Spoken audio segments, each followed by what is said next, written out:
মন্ত্রীদের ঘুম হারাম করে দিলেন তারেক রহমান। ছুটির দিনেও অফিস ছাড় পেলেন না কেউ।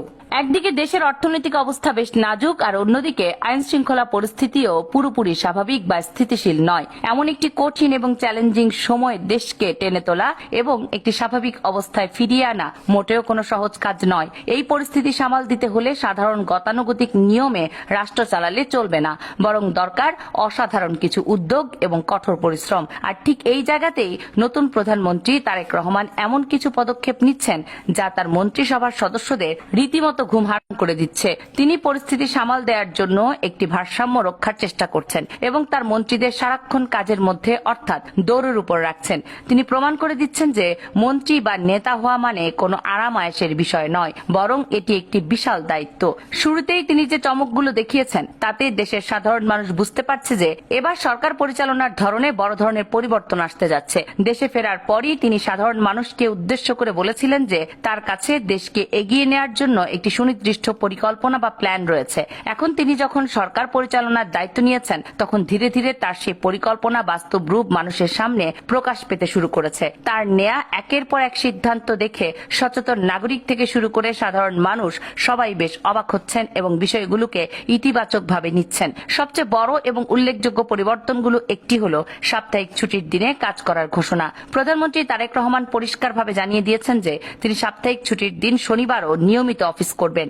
সাধারণত আমাদের দেশে শুক্র এবং শনিবার দুদিন সরকারি ছুটি থাকে। এই দুদিন সরকারি অফিস আদালত বন্ধ থাকে বলে রাষ্ট্রীয় অনেক কাজ জমে থাকে। কিন্তু প্রধানমন্ত্রী যখন ছুটির দিনেও অফিসে বসে কাজ করার সিদ্ধান্ত নেন তখন তার সাথে যুক্ত অন্যান্য মন্ত্রী, প্রতিমন্ত্রী, আমলা এবং সরকারি কর্মকর্তা কর্মচারীদের কিন্তু আর হাত গুটিয়ে বসে থাকার সুযোগ থাকে না। প্রধানমন্ত্রীর কাজের গতির সাথে তাল মেলাতে গিয়ে যাদের প্রয়োজন হবে তাদের সবাইকে শনিবার অফিসে উপস্থিত থাকতে হবে এবং কাজও করতে হবে। সচেতন মহল মনে করছেন প্রধানমন্ত্রীর এই একটি মাত্র সিদ্ধান্তের কারণে রাষ্ট্রীয় সব ধরনের কাজে একটি নতুন গতি আসবে। যেসব ফাইল বা সিদ্ধান্ত ছুটির কারণে আটকে থাকতো সেগুলো এখন দ্রুত সমাধান হবে। এর পাশাপাশি আরও একটি বড় সুবিধা তৈরি হবে। আমরা জানি বিশ্বের বেশিরভাগ দেশেই সাপ্তাহিক ছুটি থাকে রোববার, ফলে আমাদের দেশে শুক্র, শনিবার এবং বাইরের দেশের রোববার মিলিয়ে মোট 3 দিন আন্তর্জাতিকভাবে কোনো দাপ্তরিক যোগাযোগ বা ব্যবসা বাণিজ্যের কাজ সেভাবে করা সম্ভব হয় না। এখন যদি শনিবার আমাদের দেশে সরকারি অফিস খোলা থাকে এবং কাজ চলে তাহলে বহির্বিশ্বের সাথে আমাদের যোগাযোগের এই 3 দিনের যে দূরত্ব বা গ্যাপ তৈরি হতো তা অনেকটাই কমে আসবে। এটি আমাদের মতো ভঙ্গুর অর্থনীতির দেশের জন্য অত্যন্ত জরুরি একটি বিষয়। এরপর আসা যাক সরকারি সুযোগ সুবিধা ব্যবহারের বিষয়ে। প্রধানমন্ত্রী তারেক রহমান সিদ্ধান্ত নিয়েছেন যে তিনি কোনো প্রয়োজন ছাড়া সরকারি গাড়ি ব্যবহার করবেন না এবং সরকারের নির্ধারিত গাড়ির জ্বালানিও তিনি অকারণে খরচ করবেন না। এমনকি প্রধানমন্ত্রীর নিরাপত্তার জন্য গাড়ির যে বিশাল বহর থাকে সেখানেও তিনি অনেক কাটছাট করেছেন। তিনি খুব সাধারণ এবং সীমিত সংখ্যক গাড়ি নিয়ে রাস্তায় চলাফেরা করছেন। সরকার প্রধান যখন নিজে সরকারি অর্থের এমন সাশ্রয় করেন এবং সাধারণ জীবনযাপন করেন তখন তার মন্ত্রিসভার অন্য সদস্যরাও বাধ্য হন সেই একই পথ অনুসরণ করতে। কোনো মন্ত্রীর পক্ষে তখন আর বিলাসবহুল জীবন কাটানো বা সরকারি অর্থের অপচয় করা সম্ভব হয় না। একটি সহজ হিসাব করলে বিষয়টি আরো পরিষ্কার হবে। প্রাপ্ত তথ্য অনুযায়ী আমাদের দেশে মন্ত্রী পরিষদের সদস্যদের জন্য প্রতিদিন গড়ে 18 লিটার গাড়ির জ্বালানি তেল বরাদ্দ থাকে। এখন যদি আমরা অক্টেনের দাম প্রতি লিটার 120 করে ধরি তাহলে একজন মন্ত্রীর গাড়ির জ্বালানি বাবদ প্রতিদিন সরকারের খরচ হয় 2160 টাকা। মাসে যদি 22 দিন কর্মদিবস ধরা হয় তাহলে একজন মন্ত্রীর জন্য মাসে শুধু তেলের খরচ দাঁড়ায় 47,520 টাকা। এখন প্রধানমন্ত্রী সহ মন্ত্রিসভার যদি মোট 50 জন সদস্য থাকেন এবং তারা সবাই যদি প্রধানমন্ত্রীর মতো সরকারি তেল ব্যবহারের ক্ষেত্রে এমন সাশ্রয়ী হওয়ার সিদ্ধান্ত নেন তাহলে প্রতি মাসে সরকারের শুধু এই একটি খাত থেকেই সাশ্রয় হবে 23,76,000 টাকা। খরচ কমানোর হিসেবে এখানেই শেষ নয়। জ্বালানি তেলের পাশাপাশি মন্ত্রী পরিষদের সদস্যদের পরিবহন ভাতা হিসেবে প্রতি মাসে জন প্রতি প্রায় 70,000 টাকা করে দেওয়া হয় বলে জানা যায়। 50 জন সদস্যদের জন্য এই অঙ্কটি হিসাব করলে দাঁড়ায় 35 লাখ টাকা।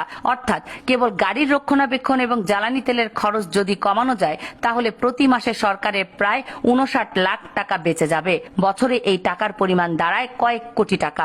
দেশের বর্তমানে নাজুক অর্থনৈতিক অবস্থায় এই পরিমাণ অর্থ সাশ্রয় করা মোটেও মোটেও ছোট বিষয় নয়। সবচেয়ে বড় কথা হলো এর মাধ্যমে রাষ্ট্রের সর্বোচ্চ পর্যায় থেকে সাধারণ মানুষের কাছে একটি স্পষ্ট বার্তা যাচ্ছে যে সরকার জনগণের প্রতিটি পয়সার সঠিক হিসাব রাখছে এবং কোনো অপচয় মেনে নিচ্ছে না। জনগণের করের টাকায় মন্ত্রীরা আর বিলাসবহুল জীবন কাটাবেন না, বরং তারা সাধারণ মানুষের মতোই কাজ করবেন। এই বাধ্যবাধকতা স্বভাবতই মন্ত্রীদের জন্য একটি বড় চাপের কারণ হয়ে দাঁড়িয়েছে।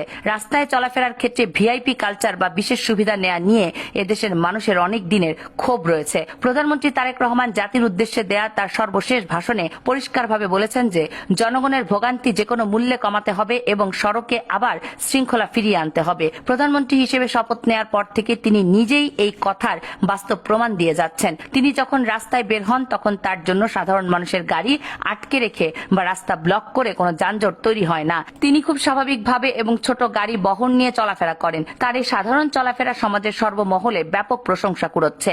একজন প্রধানমন্ত্রী যদি রাস্তায় মানুষের কথা চিন্তা করে রাস্তায় ভিআইপি সুবিধা না নেন, তাহলে তার সরকারের কোনো মন্ত্রী, প্রতিমন্ত্রী বা সংসদ সদস্যের পক্ষে রাস্তায় সাইরেন বাজিয়ে বা রাস্তা আটকে চলাফেরা কোনোভাবেই সম্ভব নয়। এটি মন্ত্রিসভার সদস্যদের জন্য একটি বড় সতর্কবার্তা। তাদেরকে এখন থেকে সাধারণ মানুষের কাতারে নেমে এসে কাজ করতে হবে। ভিআইপি সুবিধা নিয়ে জনগণের ভোগান্তি বাড়ানোর দিন শেষ হয়ে আসছে। যানজট এবং মানুষের ভোগান্তি কমানোর জন্য প্রধানমন্ত্রী আরও একটি অত্যন্ত বাস্তবসম্মত এবং ব্যতিক্রমী একটি সিদ্ধান্ত নিয়েছেন। সরকারি একটি সূত্র থেকে জানা গিয়েছে যে তিনি তার মন্ত্রিসভার সদস্যদের নিয়ে নিজের কার্যালয়ে অর্থাৎ প্রধানমন্ত্রীর কার্যালয়ে কোনো বৈঠক করছেন না। এর পেছনে একটি খুব সহজ এবং যৌক্তিক কারণ। যদি 49 বা 50 জন মন্ত্রী এবং প্রতিমন্ত্রী একসাথে প্রধানমন্ত্রীর কার্যালয়ে যাওয়ার জন্য রওনা হন, তাহলে তাদের প্রত্যেকের সাথে থাকা গাড়ি এবং প্রোটোকলের কারণে ঢাকার রাস্তায় একটি বড় ধরনের যানজট তৈরি হবে। এর ফলে সাধারণ মানুষ যারা অফিসে যাচ্ছেন বা জরুরি কাজে বের হয়েছেন তারা চরম ভোগান্তিতে পড়বেন। এই ভোগান্তি এড়ানোর জন্য প্রধানমন্ত্রী নিজে একাই চলে যাচ্ছেন সচিবালয়ে। যেহেতু বেশিরভাগ মন্ত্রী সচিবালয়ে বসে তাদের নিজ নিজ মন্ত্রণালয়ের কাজ করেন, তাই প্রধানমন্ত্রী সেখানে গিয়ে বৈঠক করলে রাস্তায় কোনো বাড়তি যানজট তৈরি হয় না। এটি একটি অত্যন্ত যুগোপযোগী সিদ্ধান্ত, যা প্রমাণ করে যে তিনি কেবল মুখে বলেন না, বরং কাজের ক্ষেত্রেও তিনি কতটা হিসেব করে এবং মানুষের কথা চিন্তা করে সিদ্ধান্ত নেন। মন্ত্রীদেরকেও এখন বুঝতে হচ্ছে যে তাদের প্রতিটি পদক্ষেপ সাধারণ মানুষের উপর কি প্রভাব ফেলছে তা হিসেব করে চলতে হবে। মন্ত্রিসভার বাইরে দলীয় সংসদ সদস্যদের জন্য প্রধানমন্ত্রী তারেক রহমান কঠোর বার্তা দিয়েছেন। প্রধানমন্ত্রী হিসেবে শপথ নেওয়ার আগে তিনি স্পষ্টভাবে ঘোষণা করেছিলেন যে বাংলাদেশ জাতীয়তাবাদী দল বা বিএনপি থেকে নির্বাচিত কোনো সংসদ সদস্য শুল্কমুক্ত কোটায় গাড়ি কিনতে পারবেন না।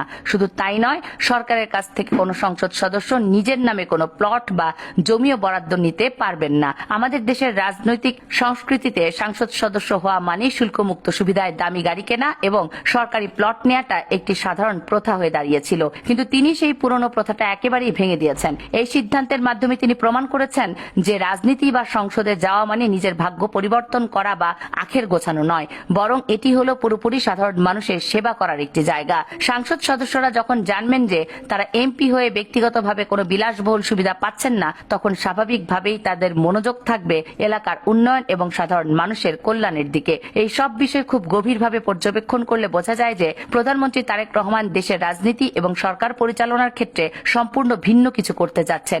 তিনি একটি পরিষ্কার এবং স্বচ্ছ শাসন ব্যবস্থা প্রতিষ্ঠা করতে চাইছেন। এই কঠিন কাজটি করার জন্য তার এখন সবচেয়ে বেশি প্রয়োজন দেশের সাধারণ জনগণ এবং রাজনৈতিক নেতাদের আন্তরিক সমর্থন। কেউ কেউ এখন বলছেন যে প্রধানমন্ত্রীর এই একের পর এক চমকে ভরা এবং কঠোর সিদ্ধান্তগুলো অন্যান্য মন্ত্রী, প্রতিমন্ত্রী এবং উপমন্ত্রীদের জন্য একটি অলিখিত নিয়ম হয়ে দাঁড়াচ্ছে। প্রধানমন্ত্রী যা করছেন তাদেরকেও বাধ্য হয়ে সেটাই অনুসরণ করতে হবে। এর ফলে মন্ত্রিসভার কোনো কোনো সদস্য যারা হয়তো আগের রাজনীতিতে এসে কিছুটা আরামায়েশের কথা ভেবেছিলেন, তারা বেশ বেকায়দায় পড়বেন। তাদের ঘুম হারাম হয়ে যাওয়ার কথা, কারণ এখন তাদের কাজের হিসাব দিতে হবে, জনগণের প্রশ্নের মুখোমুখি হতে হবে এবং কোনো ধরনের সরকারি সুবিধার অপব্যবহার করা থেকে নিজেদের দূরে রাখতে হবে। কামরুন নাহার, রাখি, কেএনআর মিডিয়া।